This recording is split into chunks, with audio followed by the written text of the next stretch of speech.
Collins, sometimes being open about how you really feel will cost you. Anthony Davis has been fined $50,000 by the NBA for violating the collective bargaining agreement on Monday.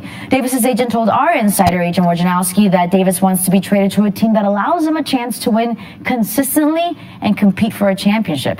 After that, Woj, many began speculating possible landing spots, including the Lakers. Multiple league sources expect the Davis camp to soon deliver word that his preferred destination is in fact the Lakers, and he'll become a rental player until 2020 with a trade anywhere else. Davis leads the NBA with a player efficiency rating of 31 this season, and his career PER of 27.4 is third best in NBA history among those to play at least 300 games, trailing only Michael Jordan and LeBron James. Now, let's get you back to First Take. What's good, party people? Welcome back to a very cold, hot Atlanta. First Take getting you ready for Super Bowl 53.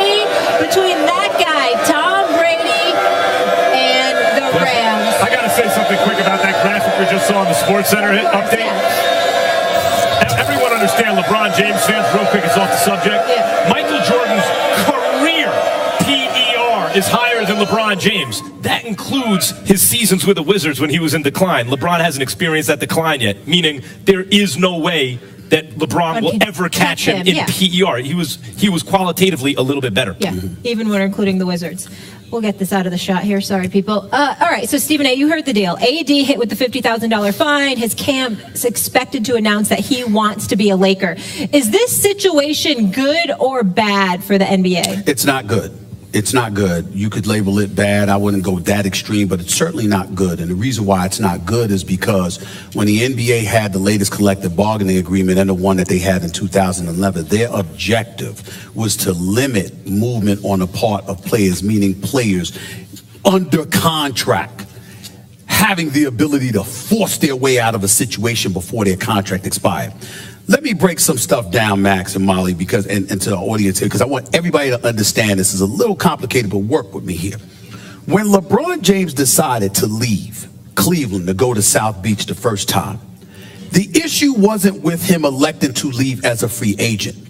It was how he handled it. People were in an uproar because they felt like it was a slap in the face because they went to extraordinary means to acquiesce themselves to his wishes and that of his camp. This is the kind of things that they say. And they put that stuff out there and they're like, look, man, LeBron, he didn't show any level of appreciation. I thought that was ridiculous. Max, you think that's ridiculous, and we don't need to belabor that point.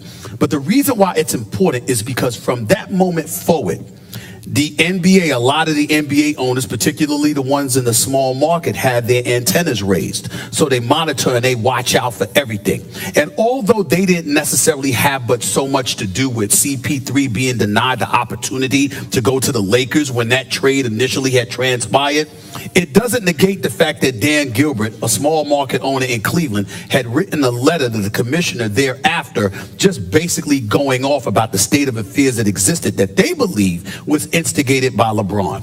So what do we have now? What we have is a situation where the Kevin Durant's, the LeBron James, and others who are marquee players all speak about player movement. They speak about players having control of their own destinies and things of that nature. Well, to a lot of those owners, that's counterproductive to what they're trying to do because of the money that they're doling out and how you got guys who want to leave their markets. Why is that relevant now? Because when Anthony Davis announces that he wants to leave New Orleans and he has no intentions of resigning, he publicized his situation, and it's perceived as him obviously trying to force his way out, preferably to the Lakers, okay, with less than 10 days to go now. Well, here's the problem with that. He's under contract until next season, till the summer of 2020. So what do you have? You have this situation right now where everybody's looking at him, and they're like, we got to put a stop to this. Here's the interesting part. This is what I'm being told. The New Orleans Pelicans literally are contemplating saying he can kick rocks. He ain't going no damn place. He's under contract, okay? He can sign a 5-year max right now, get $240 million. If he stays there through next season, it could be 6 years and Anthony Davis could potentially become the first $300 million player in NBA history. And they're saying, you want to walk away from that? They're contemplating that. I'm hearing that people like Greg Popovich are on the phone with Dell Demps, a young man he practically raised in this business, okay? And they're saying him, hold the fort. Don't cave to the Los Angeles Lakers. You don't have to do a damn thing. And in the end, why are people saying that about the Lakers? Because we've been talking about Magic Johnson all of this time. The name that we didn't mention enough was Rob Pelinka, his GM.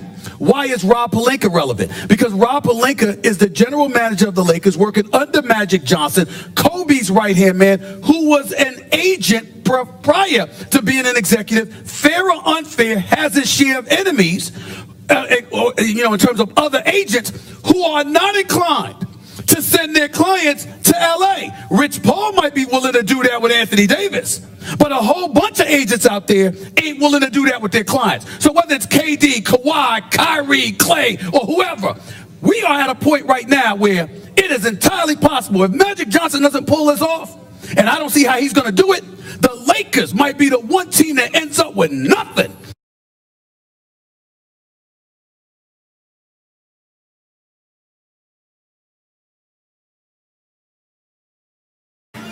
Pelinka aside, the arrogance of NBA owners is astounding to me. Who told you that Le'Veon Bell was going to set out the year? You did. Right, because it's gotten to the point where the players realize the only way to get what they want is to be willing to make a sacrifice. I'm telling you this right now. If Anthony Davis gets traded to any other team but the Lakers, he will not resign.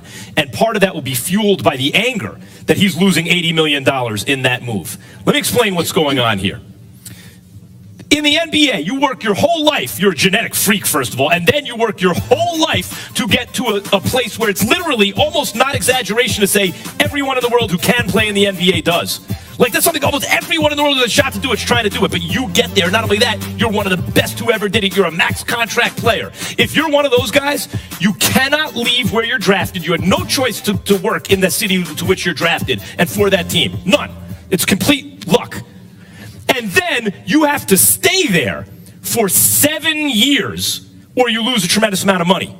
And the rules are now that even if you stay the whole 7 years and you're a free agent, you lose $80 million when you choose to where you're going to want to go. So what do the players do? The players are like, in year 6, I'm going to force a trade to where I want to go so that team can give me the extra $80 million too.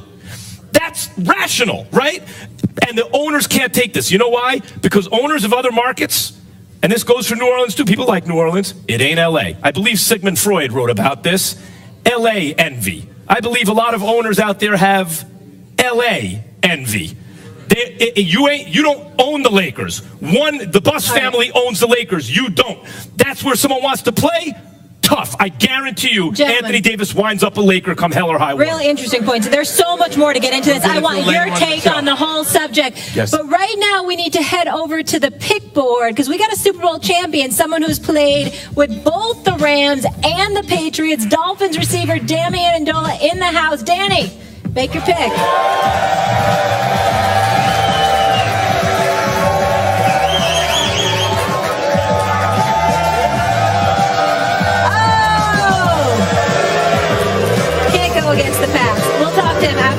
I was sure he was going to pick the Rams.